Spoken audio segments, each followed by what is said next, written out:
This webinar is part of the PILON Cybercrime Working Group's virtual engagement program. Today's webinar will discuss content covered in the recently finalized PILON Handbook on Mutual Legal Assistance, Cybercrime and Electronic Evidence.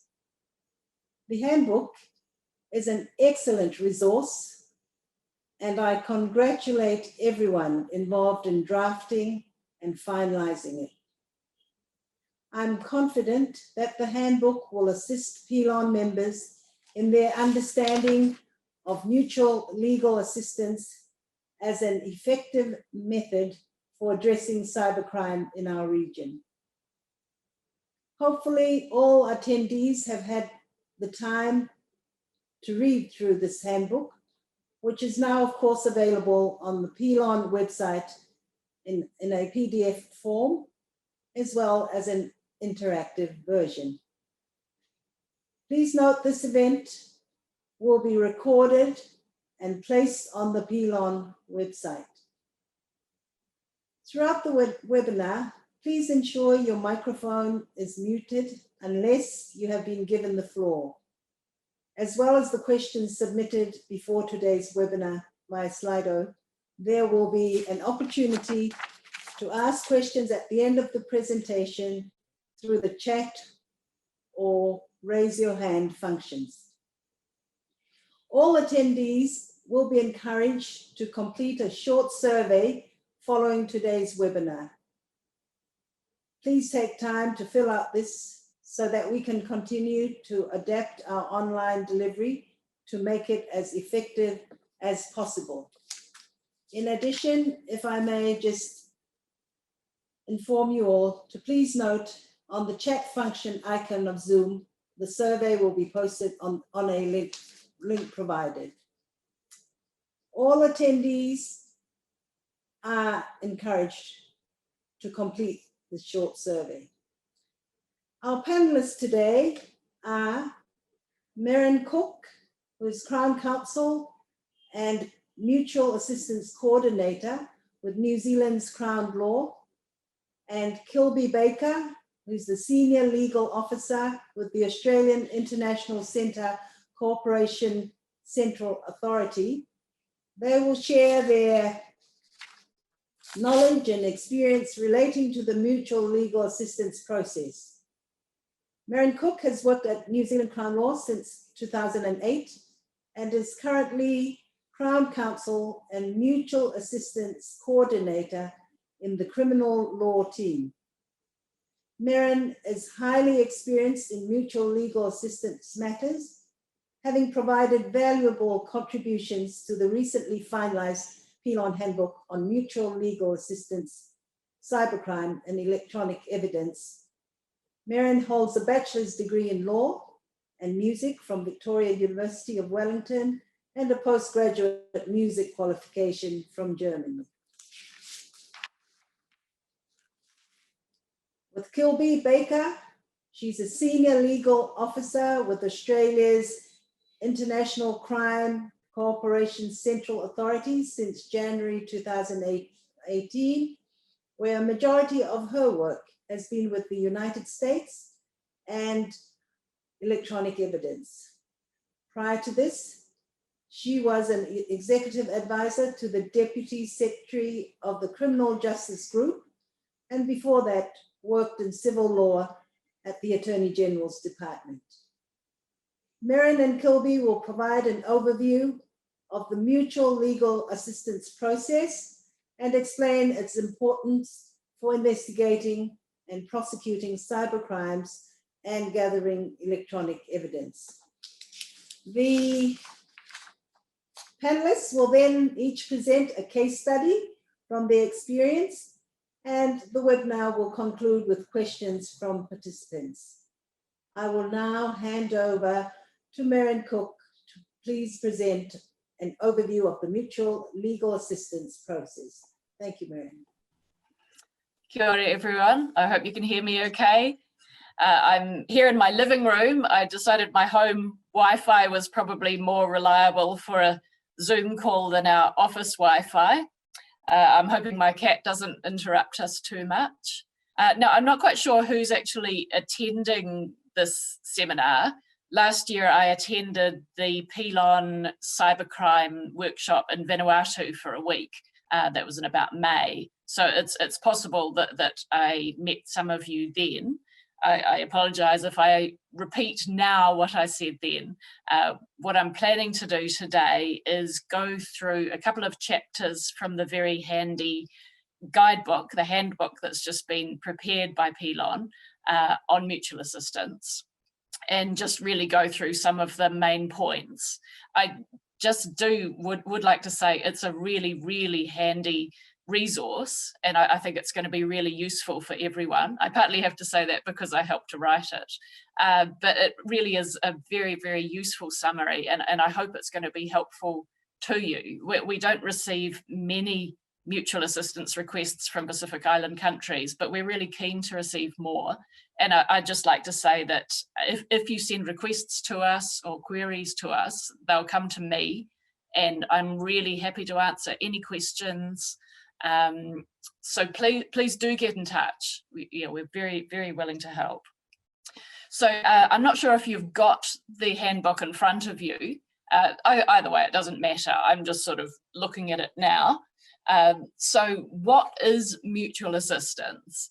It's the process that countries use to request information for criminal investigations and prosecutions and to respond to requests. Most Pacific Island countries have got mutual assistance legislation. It's usually called the Mutual Assistance in Criminal Matters Act. We've got an act like that in New Zealand. And so the Act is usually your first port of call if you're wanting to make a mutual assistance request. Now, most countries will also have designated central authorities, and that means that requests can't usually come directly from law enforcement officers or from courts. Usually a request needs to come from the central authority. And that's a point that we often have to go back to countries and make sure that their request has come from their central authority. So in New Zealand, the central authority is the Attorney General, and then that's delegated to the Deputy Solicitor General and the criminal team at Crown Law. So my team at Crown Law is effectively the central authority in New Zealand. Now, the handbook goes through various different common types of assistance. Obviously, this is not all just about cybercrime. This is mutual assistance generally. And a lot of mutual assistance is very, very straightforward. It doesn't need to be a big sort of psychological hurdle to make a request. We get a lot of requests just to interview people. If there's a witness in New Zealand, we can ask police to go and find them and ask them questions. Or sometimes it's just serving documents on people. And that sort of assistance has quite a low threshold. It's easy for us to say yes to a sort of request like that. There's no real formalities involved. Then after that, you get onto more involved requests that might involve a search warrant. So that sort of request, that's a coercive power when you're making someone do something or produce documentation pursuant to a court order. You require more information to be able to say yes to that sort of request. So the handbook sets out the type of information that we need in order to respond to a request that requires a search warrant. So this might be for bank records, it could be for electronic information that's held by an internet service provider. It could be for physical information as well, for example, somebody's computer or their phone. So if you want to get a search warrant to seize information like that, you need to meet the test for a search warrant, which is quite a high threshold. There need to be reasonable grounds to believe that there's relevant information in a specified place. And in order to successfully apply for a search warrant, we need to have a good explanation of the background facts of the offending and the link between the information that is being sought and why that's relevant to the crime that's under investigation. The United States is similar. It has a probable cause test, which is actually, well, we find it's even more strictly interpreted than our reasonable grounds to believe test. And I think probably Kilby will talk about that in her part of the presentation.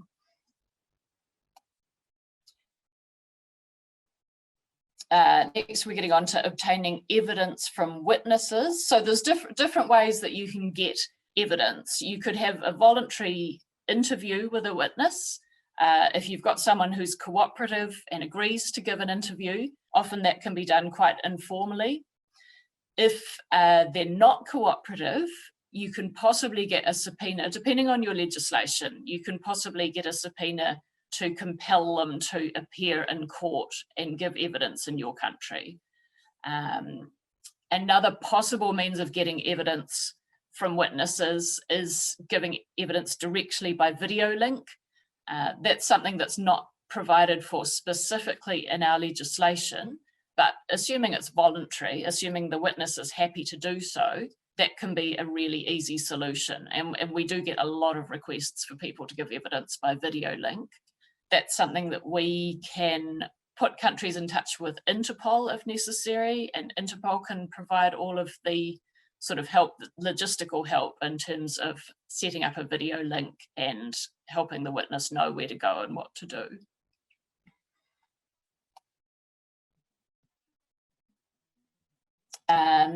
Most mutual assistance legislation also has provisions about proceeds of crime. So restraining orders, registering foreign restraining orders, forfeiting funds. It's quite often quite a technical area, so it does require reading the legislation really, really carefully. So really my sort of takeaway in terms of preparing mutual assistance requests is to go through a checklist.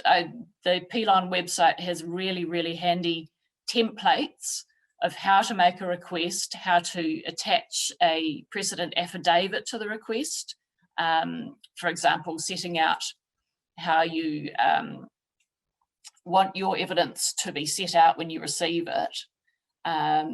So I would recommend going through that template and ticking it off. So chapter 4 of the handbook sets out all of the different categories of information that you'll need to cover when you're making a request. So the most important thing right at the start is to set out the background facts of the offending in enough detail that you can understand what's happened, who did what is the crime. It's important to be quite specific, but not to overwhelm the country with details. We sometimes find if you receive a request that's 30 pages long, full of details, some of which aren't relevant to the request, it will go on the pile of requests that are too hard to deal with. So basically you want your request to be easy to follow, clear, just containing the information that's needed by the country so that they can look at it quickly and work out what's required. If it's simply too hard to understand, that's going to work to your disadvantage. Right, next you need to specify the offence that has been committed. Usually you'll want to include a copy of the offence and state what the maximum penalty is. And you need to provide details of the person who is under investigation or the witness who you want to get in touch with. You need to provide their name, date of birth, passport, all of those sort of details. Then you need to set out clearly the assistance that you're seeking and be really specific about whether you're wanting witness interviews, whether you need a search warrant, what sort of form you require the information to be provided in. And you also need to set out any procedural requirements. For example, if you're receiving documentation, do you need it to be sent with a cover affidavit, for example, by the officer who is executing the search warrant?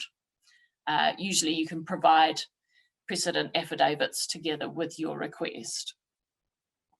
And then you should also provide details on how the information should be sent to you. For example, if you're seeking electronic information, how do you want to receive it? Urgency, that's a really important topic to cover off, because you'll find that central authorities are really overworked. I know that's certainly the case in Australia, it's certainly the case in New Zealand and in the United States. Countries receive lots and lots and lots of mutual assistance requests, and they simply can't deal with all of them straight away. So some of them are going to go on the too hard list, or they'll go on the deal with it in 6 months list. Some of them, if they're really urgent and really important requests, can get dealt with really quickly. So it's important for you to state in your request if you've got a trial date coming up, if there's a risk that information is going to be deleted, if the request isn't dealt with really quickly. And we do recommend as well that you save requests for urgency for genuinely urgent matters. You can't say that every request is urgent because they can't all be prioritised. Certainly we've found, dealing with Australia, because we deal with them a lot, that on very urgent requests, we've had really good assistance. So last year, the Christchurch mosque shooting, where 50 people were shot dead by an Australian gunman, we made a number of mutual assistance requests to Australia, and they were really good at responding quickly. So thank you to Australia for that. But obviously we have a lot of other requests that aren't as urgent or aren't as serious, and we do accept that those requests take longer to respond to.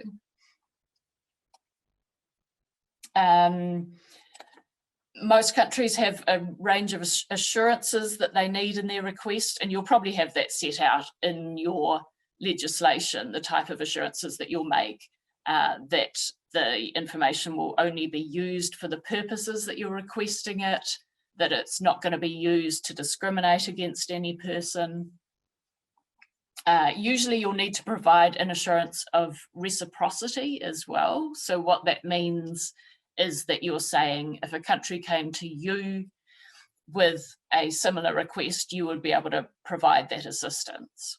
So usually you'll need to actually look carefully at your legislation and make sure when you're saying that you can provide that assistance that you really can. So for example, one area that New Zealand currently doesn't have in our mutual assistance legislation is surveillance device warrants. We can't issue a surveillance device warrant under our mutual assistance legislation. And so in our view, we also can't request surveillance device warrants. Finally, make sure you include contact details, and that's pretty much it really. Send it off. We don't recommend using diplomatic channels when you're sending requests if you can possibly avoid it. We find that diplomatic channels are really slow. There might be some countries that you feel like if you've got a delicate political situation, you might prefer to deal with them formally through diplomatic channels. Other countries that you've got a close working relationship with, you may be able to just correspond directly with. So usually we send our requests directly to Australia, directly to the US, to the UK. Most countries we find we prefer to send requests directly by email if we possibly can, just because it's so much faster. Diplomatic channels are a mystery to me. I don't know, it can take 6 months for information to reach you through diplomatic channels. And the final takeaway is send your mutual assistance request as soon as possible. I mean, you simply have no control over how long other countries are going to take to respond to your request. It can take months. The US can take 8 months, 10 months, 12 months. So yeah, send them as soon as possible, and make sure you're translating it as well. It needs to be translated into the language of the country that you're requesting the assistance from. So obviously English for New Zealand, Australia, the US, French for France, and so on. Make sure you get a good translation done as well. Don't use Google Translate. I think that's probably enough on the topic of making requests at the moment. I think I should probably hand over to Kilby now. Thank you very much. Seeing that you will be now talking in relation to the importance of mutual legal assistance to criminal investigations and prosecutions involving cybercrime, as well as the gathering of electronic evidence. So I'm going to be going through those particular topics as the chair outlined. So mutual assistance is a critical way of obtaining electronic evidence for cybercrime and other investigations, and it's also critical to criminal proceedings and prosecutions. Evidence can be provided via mutual assistance channels, can include internet data from communication services providers. So I'm going to be referring to those as CSPs throughout this presentation. And this evidence can be used to show who owned an account that committed a criminal act, or how criminals communicated about a crime. So electronic evidence such as internet data is commonly held on servers in foreign countries, and to obtain that electronic evidence, we require cooperation between foreign countries, which is where mutual assistance comes in. Now, the timeframes for this, as Merran indicated, does take a long time, but it can be a worthwhile endeavour. So internet data in particular can be non-content data or content data, and this is electronic evidence that comes from CSPs. Internet records are also a form of business records for the purposes of most people's domestic legislation. Now, non-content data are the subscriber details associated with an account. These can include things like the phone number and email address used to sign up for an account, and it can be used to prove the identity of who owned an account. So for example, if you have someone harassing another individual, by obtaining the non-content subscriber details, you can determine who the actual person harassing that person was. Now, non-content data can be provided by CSPs on a police-to-police basis, but it's generally only for intelligence purposes only. And this can be used in the first instance to determine something like if a suspect actually was associated with a crime, or if they were using that account at the relevant time. Now, the legal threshold for obtaining non-content data from the US in particular, where a majority of CSPs are located, is that the requesting country would need to convince a US court that the non-content data is relevant and material to an ongoing investigation. Now, this is a lower threshold than for content data, but it's still an important threshold that you'll have to meet when making a mutual assistance request. Now, content data is the actual content of the account created by the user. This can include messages sent between accounts, photos, and GPS locations. And this is used to show exactly the actual content of what a user did. For example, it can be used to show that a user chatted with an underage child and tried to procure them for sex, but it can only be obtained through the use of coercive powers, such as a search warrant. Now, a request can be for both non-content and content data at the same time, but content data requires evidence to meet the standard of probable cause. This is particular to the US, where a majority of the CSPs are located. Now, in order for US authorities to provide content data, they need to execute a search warrant on the relevant CSP. And in order to obtain a domestic US search warrant, US authorities need to satisfy a court of the probable cause standard, which is set out in the 4th Amendment of the US Constitution.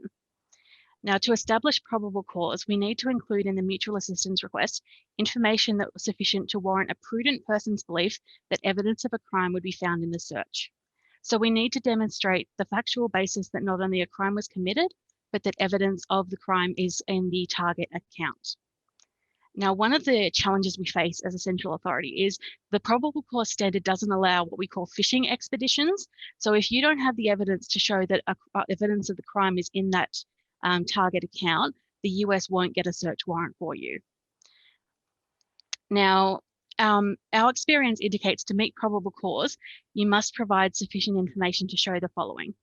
First of all, that the internet account is or was actively in use at the relevant time.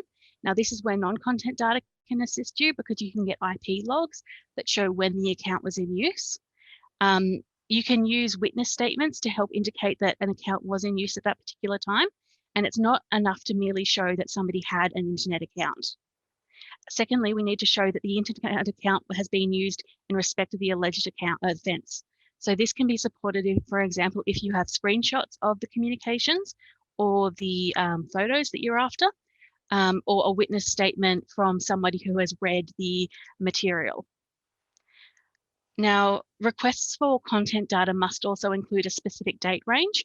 So this is from the start of the offending to the end of the offending, and you must have reasonable information to support that date range as well. You can't just say, I want information from the start of January to the end of January because I think somebody committed a crime during that time. You have to have more information than that. In contrast, when seeking internet records from countries such as Canada or Australia, you only need to demonstrate reasonable grounds to believe, which is that an offence has been committed and that evidence of the offence will be found in the records sought. This is slightly different to probable cause and a lower standard. We also have a type of request called a Geofence request. This is specific to Google. So essentially, these are requests that can identify all the Google devices that were in a specific geolocation at a particular time. For example, we have a case where a murder was committed in one location and then the getaway vehicle was burned in another location. So we're seeking the Google devices that were in those two locations at the specific times that those crimes were committed. So to make a geofence request, you need to define the geographical location, date, and time of the offending. And Google will then return a list of devices inside each location. Law enforcement will then need to determine which devices are relevant, and Google can provide the subscriber data for those devices. So preservation requests are critical to making a successful mutual assistance request and being able to obtain evidence. A preservation request is a snapshot of an account which is saved by the CSP. So this means that even if a user deletes their account, we're able to retrieve the data to be provided for your criminal investigation. However, if a user has already deleted the data before a preservation request is made, it cannot be retrieved. So it's critical to make a preservation request as soon as possible before the data is deleted from the CSP server.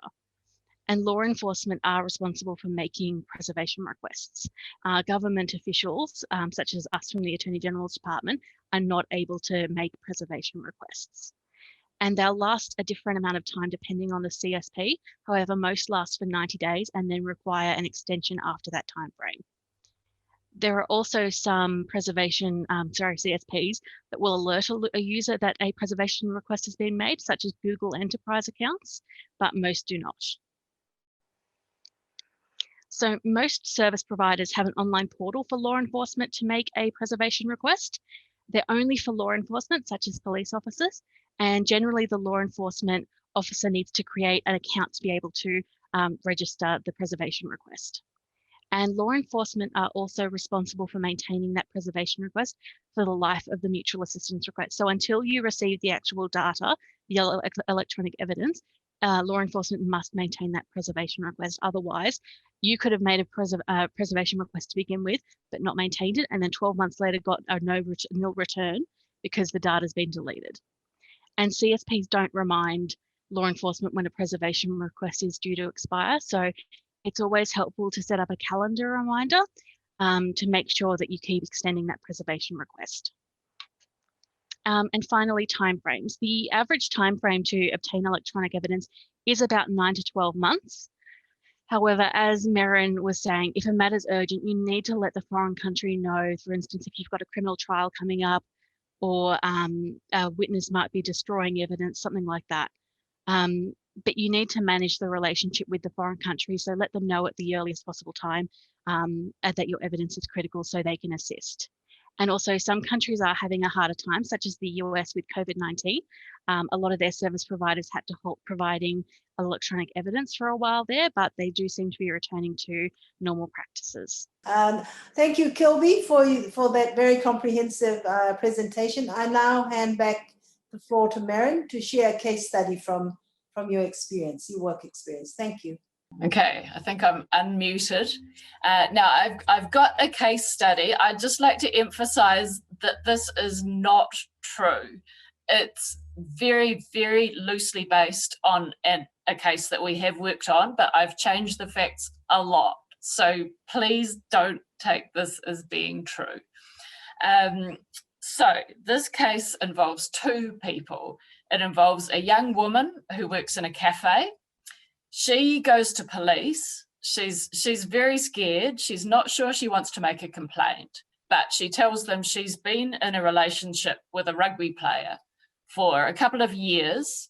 She says the relationship's become very violent. He's been hurting her, he's been beating her, strangling her, he's been raping her. She's not sure what to do. She's really scared. She's not sure that she wants to make a formal complaint, but she does tell police who he is.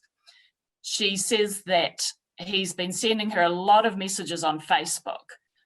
He's been harassing her on Facebook.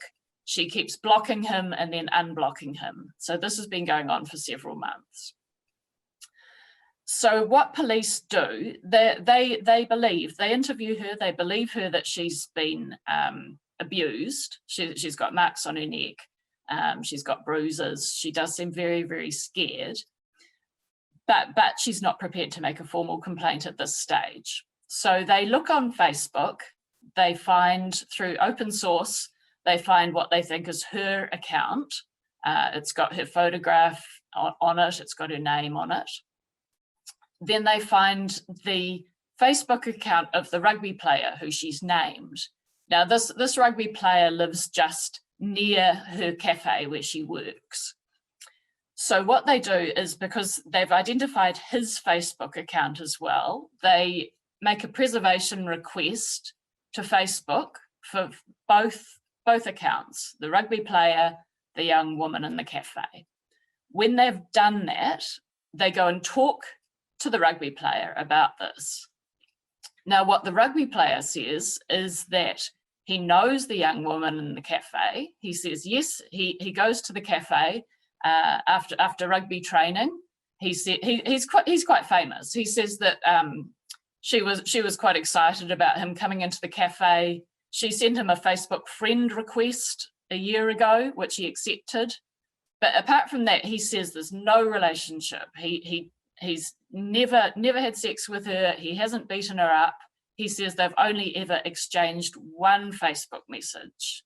He left his jersey in the cafe. She messaged him to say, your jersey's here. He said, thanks. And he shows police that one message. So we've got two really, really different accounts here. We've got the woman saying there's lots and lots of Facebook messages. He keeps harassing me. We've got the rugby player saying, no, I barely know her. We've only ever exchanged one Facebook message. So we put together a mutual assistance request to the United States for these two Facebook accounts. We've got the preservation in place. We're sure that it is these two accounts. It's very important when you're making a request to the United States that you are able to explain how you know that the account belongs to this person. So in this case, they've done open source searching. They've found accounts with matching names, matching photographs. They've also got the one message that the rugby player has provided to police, which shows that it's these two accounts that police have got the accounts request correct. So we include that in the request. We include details of the preservation in the request. And what we are seeking is messages. So we're seeking content from Facebook within a limited time frame between these two people. We limit it to about 8 months during the time that these people have been in a relationship. Now, as Kilby mentioned, it's actually a really high threshold to get content from the US, to get the content of messages. There's a lower threshold to get transactional data. Transactional data means the time and the date of messages. So it's actually easier just to get a list of the times that messages were sent as opposed to getting the actual messages themselves. So we request transactional data and we also request content. And what we do is we say, look, we're not quite sure if we're meeting the test for content here. If we can only get transactional data, that's fine. Because the point is that even if we just get transactional data showing there's just one message or there's hundreds of messages, that is going to help us corroborate either the young woman's story or the rugby player's story. So in some ways, it doesn't even matter if we don't get the content. The transaction data is going to be useful just in itself. So we also include a separate section in our request setting out why this information is relevant. It's very important to draw that link in your request between what you're seeking and how that's going to be relevant to your investigation. So what we say to the US is, look, we've got nothing to actually tell us that the content of these messages is going to be relevant to the offending. We don't think that it's going to be talking about rapes or beatings, but we think that the messages, whether they exist or not, are going to shed light on the credibility of either the young woman's story or the rugby player's story. So we set that out in quite a bit of detail just to explain why the information is relevant. And after that, we fill out all of our template, make sure that we've set out the attached precedent documents, the precedent affidavit, and we send it off to the US, and then we wait for some months. And that's the point where we're up to now. We're waiting for 8 months and hoping that we get some useful information back. That's the end of the story. And I'll hand over to Kilby now.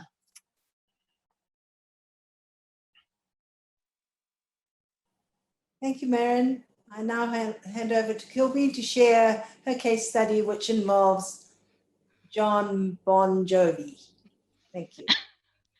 I hope you're all familiar with John Bon Jovi. If not, he's a rock star, quite famous. But this case is actually a real case of mine, and it demonstrates a sophisticated fraud and how electronic evidence is critical to proving the offending. So in this matter, the victim was a really big fan of John Bon Jovi, and she posted on Facebook that she really wanted to meet John Bon Jovi and go to his Soul Kitchen, which is a community-based restaurant set up by John Bon Jovi. So she was then coincidentally contacted by somebody with the username John Bon, who said he was rockstar John Bon Jovi and that he was able to meet the victim and take her to the Soul Kitchen. He then requested that they communicate via email and gave her a Yahoo email account to communicate through. They spoke daily through this Yahoo email account, and after a month of communicating, he told the victim that he loved her and began sending her some romantic overtures. He then advised that he was going to divorce his wife of 30 years and provided her with fake divorce papers. He then also advised the victim that he was going to travel from the US to visit her, but then he had plane trouble and was unable to visit her. He then said that he had money trouble, that his money had been seized as a result of unpaid taxes, and also provided her with fake tax documents to support this claim. He then blamed the victim and said it was all her fault that his money had been seized and that she had to help him to get it back. So he then began requesting that she provide him with money. He requested that she withdrew funds from her account and transfer them to a third party who would then provide the money to John. And the victim's bank account supported this. We could see transactions up to $10,000 listed as to John. He also requested that she transfer money to an individual in Nigeria who was going to assist providing the money to John. In total, she was defrauded of $185,000. So this was not a small fraud. This was her entire life savings. And she truly believed, even to the point where the police were involved, that John was going to come and take her away from her unhappy marriage. So the assistance that we were after was the Yahoo emails, the emails between the Yahoo account and her account, because she had deleted all of the communications on the instructions of the alleged John. So we had to kind of hope that he hadn't deleted them as well, but there was no guarantee that the emails in the Yahoo account were going to be there. So non-content data was also requested to demonstrate that it was the suspect. We did actually have a suspect in this matter who owned and operated the account. So this evidence was really important because it would establish the crime of fraud by demonstrating how the offender had misled the victim and how he had committed the crime of fraud. So the communications were critical to showing how the victim was misled into believing she was corresponding with John Bon Jovi and that she was providing him with money for specific purposes, which just wasn't true. And it also would have matched up the amounts that were requested in emails to the amounts deposited by the victim. So the New South Wales Police Force put forward a preservation request with Yahoo for the Yahoo account used by John because she had deleted most of the emails, and they maintained this preservation request until the electronic evidence was received from the US. And as I've said before, it's really important to remember to maintain that preservation request until you receive the electronic evidence from the foreign country. And because this was a request to the US, we did need to meet the standard of probable cause. So we achieved this mainly through using the statement of the victim, who was able to detail the fraud against her and all of the communications she had with the suspect. So we demonstrated to the US that she had provided large amounts of money to the suspect by regular transfers, by analysing her bank accounts and picking out the particular transfers that were relevant to the John account. But we did also have some limited examples of the communications between the pair, in particular, a love note, a fake divorce certificate, and an email requesting money for a visa application, which was another one of the ruses that John used to obtain her money. And we were also specific about the evidence that would be obtained. We were particular about that there would be communications about the fraudulent activity, and so no ancillary communications would be captured. And finally, we also had a specific date range for the emails as well. So from the beginning of the fraud until the suspect stopped communicating with the victim. The suspect in this matter also, after he was identified by police, provided them with a statutory declaration that said he wasn't involved. And on that particular date, all contact with the John account suddenly ceased. So it was quite coincidental. And kind of as a result of this request, we obtained a CD of electronic from the evidence from the US about 12 months later. And the CD was provided to police who have assessed its material and its evidentiary worth. The investigation into the fraud is ongoing, but we now have the material that establishes exactly the communications between the pair and the fraud that went on. Very much, Kilby, for that very interesting explanation. We would like to now take a group photo of all the participants. Grateful if everyone would please turn on your cameras and smile. We will be taking this photo in 3 seconds. Our photographer will do the countdown. Thank you very much, Chair. Yes. Thank you, everyone. We will just wait for a few more cameras to be turned on. And I will start. So 1, 2, 3, and smile, please. Thank you very much. It's all done. Thank you. Now the panelists are ready to respond to questions. Our first question, which had been submitted ahead of today's webinar via the Slido link, is the first question being, in your experience, what is the main cause of mutual legal assistance requests for internet data not being successful? Merran and Kilby, would you like to answer that question, please? From my perspective, it's where preservation requests aren't maintained. So it gives the suspect a chance to delete data and it's not recoverable from that point. So the maintaining preservation request is critical.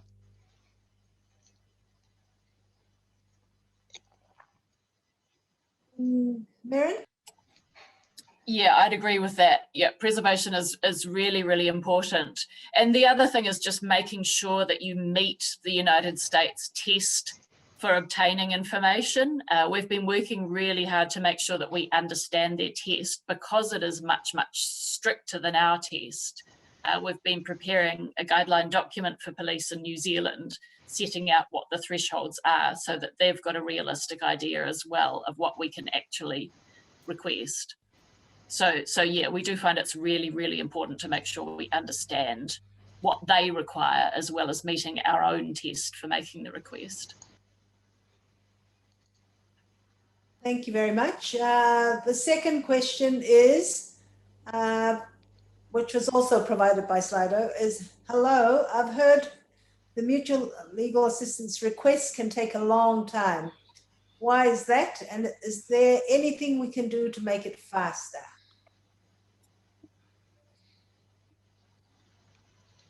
Who's going first? You can. Okay, all right, I'll go first. Yeah, they can take a really long time, and there's a whole bunch of different reasons for that. But yeah, one way to make it faster, as I mentioned, is if you possibly can, send your request by email, make contact personally with the country. Only use diplomatic channels if you absolutely have to. And the other thing is to make sure that your request is as good as you can make it. What you can do is contact the country in advance, and you could always send your request through in draft, or look on their website, make sure that you've really understood any requirements that they have for making a request, so that your request is good right from the start. If they have to write back to you and seek further information, then that's going to slow the whole process down. I would add to that as well. If you're uncertain about making a request, make sure you reach out to that country in advance and ask them for their opinion. For instance, do you think I can meet the probable cause standard with this material? And they will generally give their view on how you could strengthen your case to meet that standard.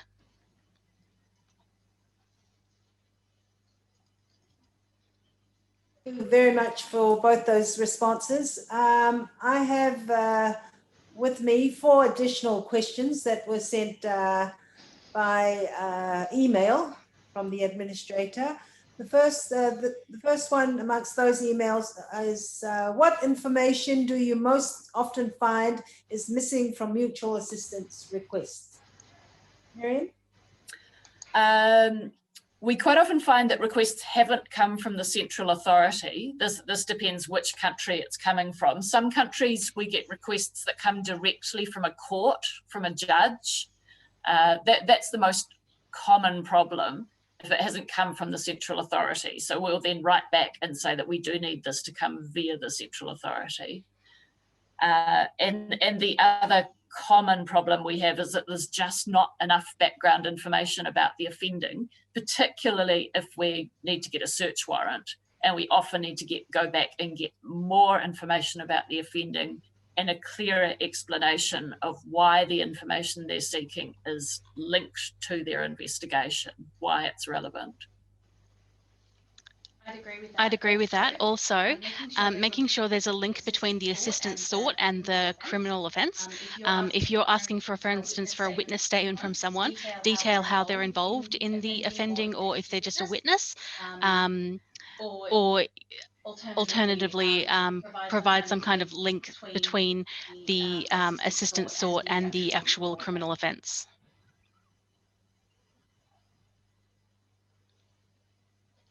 Thank you. The next question is, what should a person do if they want to make an urgent mutual assistance request? I think you've touched on that, but if there's any further steps required if it was an urgent mutual assistance request, is there anything different that one has to do? In the covering information that you send to a central authority, I would definitely highlight that it is an urgent matter and any timeframes involved.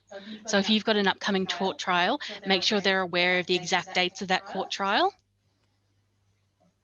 And I would also recommend making personal contact. If you've got a personal contact, a personal email, I would use it rather than just using generic contact emails, because sometimes it can take a few days for a request to make its way through to an actual person.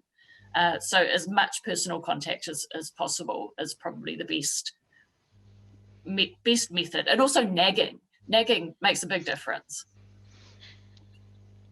Thank you, Merran. The next question is, what are the most common crime types that require electronic evidence? Kilby? A lot of, unfortunately, child exploitation matters require electronic evidence, for instance, grooming or sharing of child exploitation material. We do have a lot of fraud and the occasional murder as well. Thank you, Kilby. Merran? Yeah, that's similar here. A lot of child exploitation material, but also just social media. I mean, so many crime types these days, everyone communicates via social media. So we get a lot of requests relating to murders or drug deals that involve messages on social media. So it's not cybercrime as such, it's just electronic information. Right. Thank you. And the last question on this email is, in what format does electronic evidence come back from a country? In what format does electronic evidence come back from a country? So from the US, it's normally a CD or a DVD containing the returns from the communication services provider, and often that's also password protected as well, so it can't be accessed by people without the password. Thank you, Kilby. Merran? Yeah, I agree with that. Same for us. Well, thank you very much. Those are the questions from that was submitted later through email. So I would just like to take this opportunity to thank you, both our speakers, Merran Cooke and Kilby Baker, for sharing your knowledge about the importance of mutual legal assistance and for providing valuable insight into the mutual legal assistance process, as demonstrated by your very interesting cases that you shared with us. I'm sure that whilst participants come from countries in the region which are at different stages in amending their legislation or amending their processes to address cybercrimes, they have all benefited in some way or another from your thought-provoking content you have presented on the MLA assistance process and obtaining electronic evidence today. I would like to thank our speakers, as well as Sasai and Rosie, as usual, the PILON Secretariat, for organizing the event. Thank you to all PILON members and friends who have made time to come on board this webinar session, and for joining us today and staying committed to our shared interest in strengthening our ability to address cybercrime in the region. Just one final matter, as I had referred to earlier, there is a survey that the Secretariat would like us to complete, and if you can please turn to the chat function icon of Zoom, and the survey will be posted on a link provided to all participants. So again, good afternoon and have a very pleasant day to everyone. Thank you.